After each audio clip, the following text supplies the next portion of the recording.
Hello friends, ಎಲ್ಲರಿಗೂ ನಮಸ್ತೆ. ಇಂದು ಜನವರಿ 12. ಎಲ್ಲರಿಗೂ ತಿಳಿದಿರುವಂತೆ ಜನವರಿ 12 ನ್ಯಾಷನಲ್ ಯೂತ್ ಡೇ ಎಂದು ಆಚರಿಸಲಾಗುತ್ತದೆ. ರಾಷ್ಟ್ರೀಯ ಯುವ ದಿನವೆಂದು ನಮ್ಮ ದೇಶದಾದ್ಯಂತ ಆಚರಣೆ ಮಾಡಲಾಗುತ್ತದೆ. ಆದರೆ ಈ ದಿನದಂದು ಏನು ವಿಶೇಷವಿದೆ, ಈ ದಿನವನ್ನೇ ಯಾಕೆ ರಾಷ್ಟ್ರೀಯ ಯುವ ದಿನವೆಂದು ಆಚರಿಸಲಾಗುತ್ತದೆ ಎಂಬ ಬಗೆಗಿನ ಮಾಹಿತಿಗಳನ್ನು ನಾನಿವತ್ತು ತಿಳಿಸಿಕೊಡುವವಳಿದ್ದೇನೆ.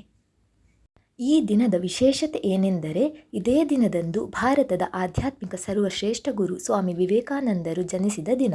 ಈ ದಿನದಂದು ಸ್ವಾಮಿ ವಿವೇಕಾನಂದರ ಜಯಂತಿಯ ಸ್ಮರಣಾರ್ಥವಾಗಿಯೇ ಈ ರಾಷ್ಟ್ರೀಯ ಯುವ ದಿನವನ್ನು ಆಚರಿಸಲಾಗುತ್ತದೆ.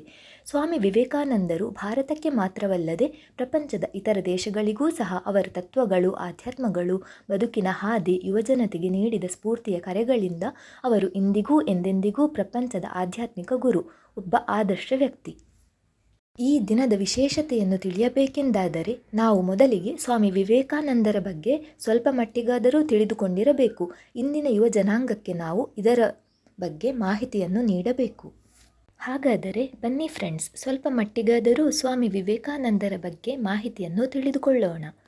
ಕೋಲ್ಕತ್ತಾದ ವಿಶ್ವನಾಥ ದತ್ತ ಹಾಗೂ ಭುವನೇಶ್ವರಿ ದೇವಿ ದಂಪತಿಯ ಪುತ್ರನಾಗಿ 1863 ಜನವರಿ 12ರಂದು ಜನಿಸಿದ ವಿವೇಕಾನಂದರ ಮೊದಲ ಹೆಸರು ಅಂದರೆ ಬಾಲ್ಯದ ಹೆಸರು ನರೇಂದ್ರನಾಥ ದತ್ತ ಎಂದು. ಬಳಿಕ ಇವರು ವಿವೇಕಾನಂದ ಎಂಬ ಹೆಸರಿನಿಂದ ಜಗದ್ವಿಖ್ಯಾತಿ ಗಳಿಸಿದರು. ಗುರುಗಳಾದ ರಾಮಕೃಷ್ಣ ಪರಮಹಂಸರು ತೋರಿದ ಜ್ಞಾನದ ಬೆಳಕಿನಲ್ಲಿ ಬೆಳೆದ ವಿವೇಕಾನಂದರು ಕಾಲ್ನಡಿಗೆಯಲ್ಲೇ ದೇಶದ ಮೂಲೆ ಮೂಲೆ ಸಂಚರಿಸಿ ಎಲ್ಲರಿಗೂ ಸ್ಫೂರ್ತಿ ತುಂಬುತ್ತಿದ್ದರು.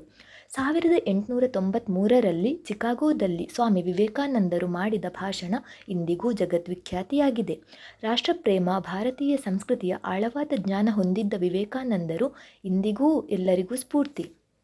ಸ್ವಾಮಿ ವಿವೇಕಾನಂದರು ಭಾರತದ ಯುವ ಜನತೆಗೆ ಹಲವಾರು ಸಂದೇಶಗಳನ್ನು ನೀಡಿದ್ದಾರೆ. ಈ ಸಂದೇಶಗಳನ್ನೇ ವಿವೇಕವಾಣಿ ಎಂದು ಕರೆಯಲಾಗುತ್ತದೆ. ಇವರು ನೀಡಿದ ವಿವೇಕವಾಣಿಗಳಲ್ಲಿ ಕೆಲವೊಂದು ಇಂತಿವೆ. ಗುರು ಎಂದರೆ ವ್ಯಕ್ತಿಯಲ್ಲ, ಒಂದು ಶಕ್ತಿ. ಅಜ್ಞಾನದ ಕತ್ತಲೆಯ ಕಳೆದು ಸುಜ್ಞಾನದೆಡೆಗೆ ಕರೆದುಕೊಂಡು ಹೋಗುವ ಶಬ್ದವೇ ಗುರು. ಕಾಲ ಕೆಟ್ಟಿತೆಂದು ಜನರು ಹೇಳುತ್ತಾರೆ, ಆದರೆ ಕಾಲ ಕೆಡುವುದಿಲ್ಲ, ಕೆಡುವುದು ಜನರ ನಡತೆ ಮತ್ತು ವಿಚಾರಗಳು. ಸತ್ಯಕ್ಕಾಗಿ ಯಾವುದನ್ನು ಬೇಕಾದರೂ ತ್ಯಾಗ ಮಾಡಿ, ಆದರೆ ಯಾವುದಕ್ಕೂ ಸತ್ಯವನ್ನು ತ್ಯಾಗ ಮಾಡಬೇಡಿ. ನಿಮ್ಮನ್ನು ನೀವು ಜಯಿಸಿ, ಆಗ ಇಡೀ ಜಗತ್ತೇ ನಿಮ್ಮದಾಗುತ್ತದೆ. ಒಂದು ಸಾಮಾನ್ಯ ಕೆಲಸವನ್ನು ಅತ್ಯುತ್ತಮವಾಗಿ ಮಾಡುವುದರಿಂದ ಶ್ರೇಷ್ಠ ಪ್ರತಿಫಲ ದೊರಕುತ್ತದೆ.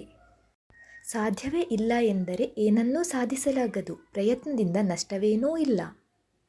ಅವಕಾಶಗಳನ್ನು ಪಡೆಯುವವನಿಗೆ ಅದೃಷ್ಟವಂತ ಎನ್ನುತ್ತಾರೆ, ಅವಕಾಶಗಳನ್ನು ರೂಪಿಸಿಕೊಳ್ಳುವವನಿಗೆ ಬುದ್ಧಿವಂತ ಎನ್ನುತ್ತಾರೆ. ಹೆಚ್ಚು ಹಣವನ್ನು ಸಂಪಾದಿಸುವ ಭರದಲ್ಲಿ ನಿಮ್ಮ ಮನೆ, ಕುಟುಂಬ ಮತ್ತು ಆರೋಗ್ಯವನ್ನು ನಿರ್ಲಕ್ಷಿಸದಿರಿ. ಹಣ ಎಂಬುದು ಶಾಶ್ವತವಲ್ಲ, ಹಣ ಬರುತ್ತದೆ ಹೋಗುತ್ತದೆ. ಆದರೆ ಪ್ರೀತಿ, ವಾತ್ಸಲ್ಯ, ಗೌರವ ಮತ್ತು ಆರೋಗ್ಯ ಒಮ್ಮೆ ಕಳೆದುಕೊಂಡರೆ ಮತ್ತೆ ಗಳಿಸುವುದು ಕಷ್ಟ. ಈ ವಿವೇಕವಾಣಿಗಳ ಜೊತೆ ಇನ್ನೂ ಹಲವಾರು ವಿವೇಕವಾಣಿಗಳಿವೆ. ಆದರೆ 2 ವಿವೇಕವಾಣಿಗಳನ್ನು ನಾನಿವತ್ತು ಉಲ್ಲೇಖಿಸಲೇಬೇಕು, ಏಕೆಂದರೆ ಇವೆರಡು ಬಹುಮುಖ್ಯವಾದ ವಿವೇಕವಾಣಿಗಳು. ಈ 2 ವಿವೇಕವಾಣಿಗಳಿಂದಲೇ ನಾವಿವತ್ತು ವಿವೇಕಾನಂದರ ಜಯಂತಿಯನ್ನು ನ್ಯಾಷನಲ್ ಯೂತ್ ಡೇ ಅಥವಾ ರಾಷ್ಟ್ರೀಯ ಯುವ ದಿನವೆಂದು ಆಚರಿಸುತ್ತೇವೆ. ಅವುಗಳಲ್ಲಿ ಮೊದಲನೆಯ ವಿವೇಕವಾಣಿ, ಏಳಿ ಎದ್ದೇಳಿ, ಗುರಿ ಮುಟ್ಟುವ ತನಕ ನಿಲ್ಲದಿರಿ. ಇನ್ನೊಂದು ಯಾವುದೆಂದರೆ, ನನಗೆ ಬೇಕಾದುದು ಕಬ್ಬಿಣದ ಸ್ನಾಯುಗಳು, ಉಕ್ಕಿನ ನರಗಳು ಮತ್ತು ಸಿಡಿಲಿನಂತಹ ಮನಸ್ಸುಗಳು. ಅಂತಹ ಕೆಲವೇ ತರುಣರಿಂದ ದೇಶದ ಭವಿಷ್ಯವನ್ನೇ ಬದಲಾಯಿಸಬಹುದು. ಈ 2 ವಿವೇಕವಾಣಿಗಳು ಯುವ ಜನರಿಗೆ ಸ್ಫೂರ್ತಿ ತುಂಬುವಂತಹುದು ಮತ್ತು ಯುವ ಜನರನ್ನು ಬಡಿದೇಳಿಸುವಂತಹುದು. ಯುವ ಜನರಿಗೆ ಸ್ವಾಮಿ ವಿವೇಕಾನಂದರ ವಿವೇಕವಾಣಿಗಳೇ ಸ್ಫೂರ್ತಿ. ಆದ್ದರಿಂದಲೇ ಇವರ ಜನ್ಮದಿನವನ್ನು ರಾಷ್ಟ್ರೀಯ ಯುವ ದಿನವನ್ನಾಗಿ ಆಚರಿಸಲಾಗುತ್ತದೆ.